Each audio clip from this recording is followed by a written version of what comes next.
사도신경 하시면서 우리의 신앙을 고백하겠습니다. 전능하사 천지를 만드신 하나님 아버지를 내가 믿사오며 그 외아들 우리 주 예수 그리스도를 믿사오니 이는 성령으로 잉태하사 동정녀 마리아에게 나시고 본디오 빌라도에게 고난을 받으사 십자가에 못 박혀 죽으시고 장사한 지 사흘 만에 죽은 자 가운데서 다시 살아나시며 하늘에 오르사 전능하신 하나님 우편에 앉아 계시다가 저리로서 산 자와 죽은 자를 심판하러 오시리라.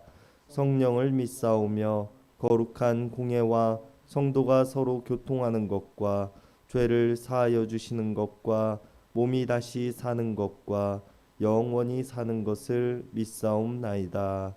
아멘. 우리 다 함께 찬송가 301장, 통합 찬송가 460장 부르시겠습니다. 찬송가 301장, 통합 찬송가 460장입니다.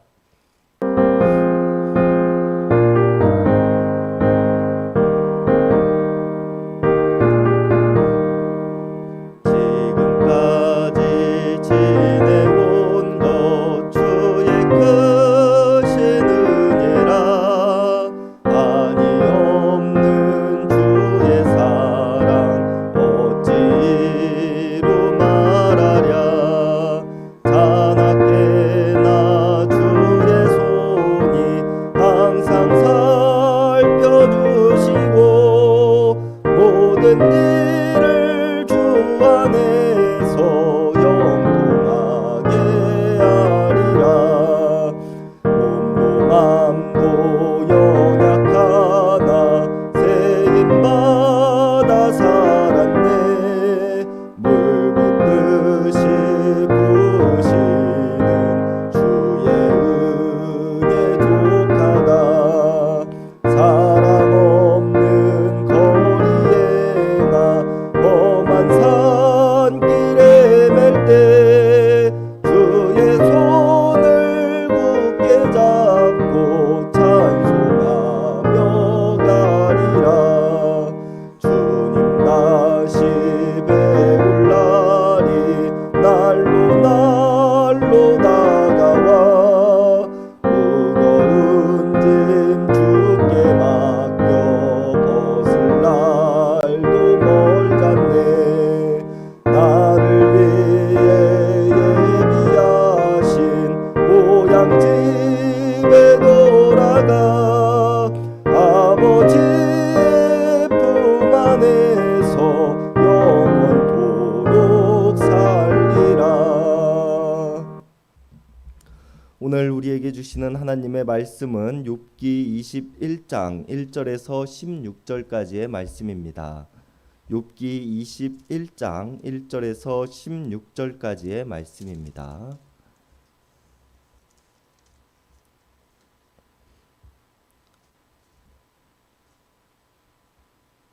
우리 한 절씩 교독하시겠습니다. 욥이 대답하여 이르되 너희는 내 말을 자세히 들으라. 이것이 너희의 기로가 될 것이니라. 나를 용납하여 말하게 하라. 내가 말한 후에 너희가 조롱할지니라. 나의 원망이 사람을 향하여 하는 것이냐? 내 마음이 어찌 조금하지 아니하겠느냐? 너희가 나를 보면 놀라리라. 손으로 입을 가리리라. 내가 기억하기만 하여도 불안하고 두려움이 내 몸을 잠그니라. 어찌하여 악인이 생존하고 장수하며 세력이 강하냐? 그들의 후손이 앞에서 그들과 함께 굽혀서도 자손이 그들의 목전에서 들어가더라. 그들의 집이 평안하여 두려움이 없고 하나님의 매가 그들 위에 임하지 아니하며 그들의 수소는 새끼를 베고 그들의 암소는 낭비하는 일이 없이 새끼를 낳는구나. 그들은 아이들을 양떼같이 내보내고 그들의 자녀들은 춤추는구나. 그들은 수고와 수능으로 노래하고 피리로 즐기며 그들의 날을 행복하게 지내다가 잠깐 사이에 스올에 내려가느니라. 그러할지라도 그들은 하나님께 말하기를 우리를 떠나소서 우리가 주의 도리 알기를 바라지 아니하나이다. 전능자가 누구이시기에 우리가 섬기며 우리가 그에게 기도한들 무슨 소용이 있으랴 하는구나. 그러나 그들의 행복이 그들의 손 안에 있지 아니하니 악인의 계획은 나에게서 멀구나. 아멘. 오늘 욥의 말에 앞서 욥의 친구들 중 소발은 악인의 삶에 대해서 이야기를 합니다. 악인이란 승전가를 부르게 되어도 순간일 뿐이며 기쁨이 있다고 하여도 잠깐일 뿐이고 악인의 교만함이 하늘 높은 줄 모르고 머리가 구름에 닿을 것 같이 올라가는 것 같아도 흙먼지가 바람에 날려 사라지듯이 사라져버리게 될 존재라고 이야기를 합니다. 그들의 부귀영화는 마치 하룻밤 꿈에서 환상을 본 것처럼 사라져버릴 것들이고 그의 자녀들이 악인의 죄악들을 갚는 삶을 살아가게 될 것이라고 말합니다. 악인의 삶이란 마치 불길 속에서 타오르는 집과 같은 모습이 될 것이며 홍수의 집이 떠내려가 흔적도 없이 사라지는 것과 같을 것이라고 소발은 이야기를 합니다.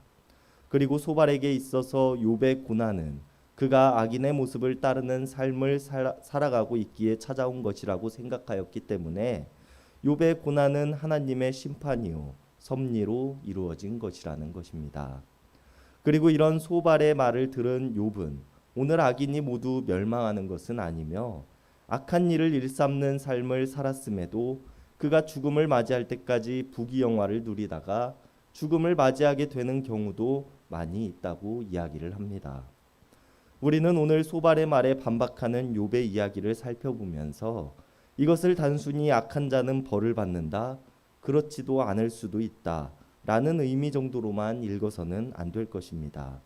왜냐하면 오늘 욥이 악인의 모습을 하고도 장수하며 불을 쌓는 사람들도 있음에 대해서 이야기함을 통하여서 하고자 하는 이야기는 악인이 무조건 죄의 대가를 받는 것도 아니며 선하게 살아가는 사람이 무조건 복을 받는 것도 아닌 것처럼 나 또한 너의 말에 따르면 죄의 대가로 벌을 받는 것이겠지만 나에게는 죄가 없음에도 불구하고 이러한 고난에 빠져 어려움을 겪고 있다는 것을 이야기하고 있기 때문입니다. 그러면서 오늘 본문의 시작에서 욥은 너희가 나의 말을 건성으로 듣지 말고 자세히 들으라고 이야기를 합니다. 지금까지 많은 이야기들을 했음에도 친구들은 자신들의 주장만이 옳다고 이야기를 하고 있으며 욥을 정죄하고 있는 모습을 보여주고 있기 때문입니다. 그렇기에 너희들이 나의 말을 진중한 모습으로 들어주기만 해도 나에게는 커다란 위로가 될 것이라고 욥은 말하고 있습니다. 그러면서 이야기하기를 5절에서 너희가 나를 보면 놀라게 될 것인데 손으로 입을 막고 놀라는 것처럼 아주 크게 놀라게 될 것이라고 말합니다. 이것이 무슨 말인가 하면 너희들이 내가 하는 말을 제대로 이해하고 내게 죄가 없음에도 고통당하고 있다는 것을 너희들이 알게 된다면 너희들이 믿고 있던 진리라고 생각하였던 것들이 모두 깨어지게 될 것이고 그것이 너희들에게 커다란 충격으로 다가오게 될 것이라고 말하고 있다는 것입니다. 특히 오늘 소발이 이야기를 하였던 것과 같이 악인이 망하는 삶을 살아가는 것이 아니라 선하게 살아가는 사람에게 이런 고난이 찾아오고 고통당하는 삶을 살아갈 수도 있다는 것을 너희들이 깨닫게 된다면 큰 충격에 빠지게 될 것이라고 말하고 있다는 것입니다. 이렇게 말한 욥은 7절에서부터 모든 악인들이 소발의 말과 같이 망하는 삶을 살아가게 되는 것은 아니라고 설명합니다. 세상을 둘러보면 누가 보아도 악인의 모습으로 살아가는 사람이지만 그는 장수하고 그의 세력이 강하다고 말합니다. 9절과 10절에서도 그들의 자녀와 후손들도 건강하며 하는 일이 모두 잘되고 그 집안은 두려움을 모르며 평안한 삶을 지속한다고 말하고 있습니다. 소발이 이야기하고 있는 것과는 정반대의 이야기를 욥은 하고 있는 것인데 이런 모습을 보면 그들에게 있어서 하나님의 심판과 섭리하심은 낯선 단어인 것만 같아 보인다고 욥은 말합니다. 그들은 악하게 살아가는 삶에도 불구하고 여전히 그들의 수소는 새끼를 잘 베게 하며 암소들은 새끼를 뵐 때마다 잘 낳곤 합니다. 그들의 어린 자녀들은 바깥에 풀어놓으면 춤을 추며 양떼와 같이 신나게 뛰어놀고 소고와 수금과 피리를 가지고 노래하며 자신들의 삶을 즐깁니다. 그렇게 행복한 삶을 살다가 죽음을 맞이할 때조차도 아무런 고통 없이 순식간에 스울로 내려갑니다. 악인들은 약자들을 착취하고 자신이 가진 권력을 휘두르면서 얻은 재산과 부를 마음껏 사용합니다. 그럼에도 이들에게는 어떠한 두려움도 없습니다. 그렇기에 악인들은 도리어 하나님께 이야기하기를 자신들을 떠나달라고 부탁한다는 것입니다. 이들에게 하나님의 뜻과 도리는 그저 거추장스럽고 귀찮은 내용일 뿐이기 때문입니다. 더 나아가 이들은 전능자가 누구이시기에 섬기며 하나님께 왜 기도해야 하는지를 따져 묻습니다. 악인들이 이렇게 무례한 것은 그들이 하나님의 도움 없이도 부를 축적했다고 믿으며 그것을 마음껏 누리고 있기 때문입니다. 게다가 하나님께서는 이들을 정죄하시지도 심판하시지도 않으시기에 하나님을 두려워하지 않는다고 욥은 말합니다. 그러나 욥은 오늘 본문 16절에서 나는 그들의 생각을 용납할 수 없다고 말합니다. 악인의 계획은 나에게서 멀다고 말하고 있는 것이 바로 그것인데요. 악인들이 누리는 삶은 겉으로 보기에는 복된 삶인 것 같아 보이지만 욥은 결코 악인들을 부러워하지도 그러한 삶에 동조할 마음도 없다고 고백하고 있는 것입니다. 욥은 자신이 지금까지 그래왔던 것처럼 자신의 경건을 지켜나갈 것이라고 고백하고 있는 것입니다. 자신의 삶이 악인의 길을 따르고 있는 삶이 아니라는 것을 친구들에게 이야기를 하고 있는 것이며 악인들의 삶이 풍요로운 삶을 살고 있는 것처럼 하나님을 따르는 삶을 살아가도 고난 속에서 살아가는 삶이 있음에 대해서 욥은 분명하게 이야기를 하고 있는 것입니다. 욥 또한 하나님께서 악인을 풍요롭게 하시는 이유와 하나님을 경외하는 자들이 고난당하는 삶의 이유에 대해서는 알지 못합니다. 그럼에도 욥은 내가 이것을 알지는 못하여도 하나님을 경외함을 포기하지 않겠노라고 고백합니다. 그리고 우리가 오늘 욥의 고백을 살펴보면서 욥이 가장 중요하게 생각하는 가치에 대해서 알 수 있는데요. 하나님께서 하시는 영역은 하나님의 손에 맡기는 모습이 바로 그것입니다. 나의 고난과 부귀는 나의 힘으로 정할 수 있는 것이 아니기에 그것은 온전히 하나님의 영역으로 욥은 드렸습니다. 그리고 그 안에서 내가 할 수 있는 일, 즉 하나님께서 말씀하시는 악한 일과 선한 일을 판단하고 하나님을 경외하는 일을 멈추지 않는 일을 내가 쉬지 않겠다고 말하고 있는 것입니다. 그리고 우리들의 삶 또한 이러한 욥의 자세를 본받는 모습이 되어야 할 것입니다. 우리는 하나님의 계획과 뜻을 모두 이해할 수는 없습니다. 때로는 누가 보아도 악한 삶을 살아간다고 생각되는 사람이 행복한 것 같고 그보다는 선하다고 생각하는 나는 어려움에 빠져 있다고 생각하며 하나님을 원망하기도 합니다. 고난은 나에게만 찾아온다며 하나님께 탄식하기도 할 것입니다.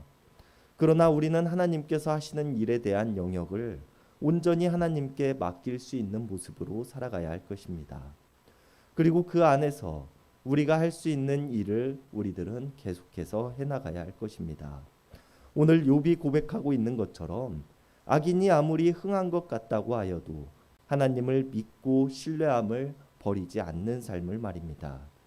여러분, 우리가 하나님의 모든 뜻과 계획을 다 이해할 수는 없습니다. 때로는 원망스럽고 두렵고 떨릴 때도 있을 것입니다.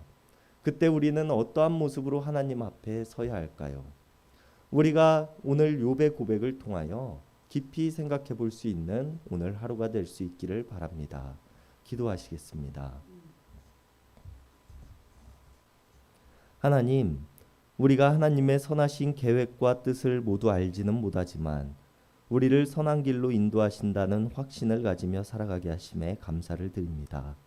그러나 우리는 때로 우리의 미래가 두렵고 나의 삶이 무서워 하나님께 원망하기도 하며 살아가고 있지는 않는지 돌아봅니다. 우리들의 연약함을 불쌍히 여겨 주시옵소서. 우리에게 언제나 좋은 것으로 주시기 원하시는 하나님이심을 우리가 믿고 신뢰하는 삶을 살아가게 하시고, 지금 나의 환경과 인생 속에서 내가 하나님 앞에서 할 수 있는 것들로 최선을 다하며 살아갈 수 있는 삶을 살아가게 하여 주시옵소서. 때로는 악인의 삶이 평탄한 듯 보이고 그들이 부족함 없어 보일지라도 우리에게는 여전히 살아계셔서 나를 인도하시는 하나님께서 나와 함께 하신다는 믿음과 확신을 가지고 기쁨으로 살아가게 하여 주시옵소서. 우리의 중보자 되시며 우리를 위해 이 땅에 오신 예수님의 이름 받들어 간절히 기도드렸습니다. 아멘. 이 시간 우리가 우리 개인을 위한 기도, 이웃을 위한 기도, 교회를 위한 기도, 세상을 위한 기도하는 시간 갖도록 하겠습니다.